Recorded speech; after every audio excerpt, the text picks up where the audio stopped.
Just as the postseason is ramping up for spring sports in the States, overseas, the Italian Football League's playoffs begin in early June. So with 2 weekends of the regular season remaining, there are plenty of playoff possibilities still up in the air. Tomorrow's night's IFL Game of the Week could go a long way in sorting things out. To preview the matchup, we bring in Justin Feldkamp, Nick Ide, and Jack Mewhort. Another week of potential, another classic for our IFL BCSN Game of the Week. Last week we saw Varese and Ancona battle till the final minutes, with Varese coming out on top 21-20. So Varese is still undefeated. And what is Ancona's consolation prize? Another big-time game against the Florence Guelphi, in which, in all likelihood, the winner of this Ancona-Florence game should get the 2 seed and a bye in the postseason. Yeah, a lot riding on this game. Now you see Andrea Fimiani there with the touchdown pass in a previous game. He's very ready for this game. DeGalbo and the Dolphins, this is a critical game for them. They have wanted to get the bye the last 3-4 years. They've missed it barely every year. This is a really, a kind of over the hump game for them. If they can win this game, get that bye, it's a big step forward for the organization. And Jack Colin DeGalbo, the quarterback for Ancona, was 22 of 47 for 270 yards and a touchdown last week.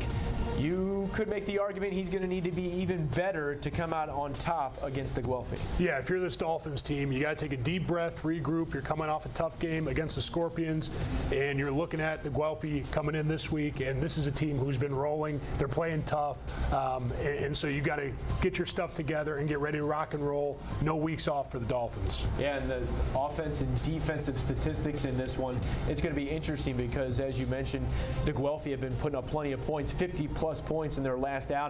But as you see, that defense, points allowed for both of these teams, really, but for Ancona, Nick, they have been locked down pretty much all season long and playing well on both sides of the ball. Yeah, Ancona's had a great year. I think one of the things we're going to have to look for in this game is going to be Dejon Lynch, who you know well, we know well because he was here last year in Toledo.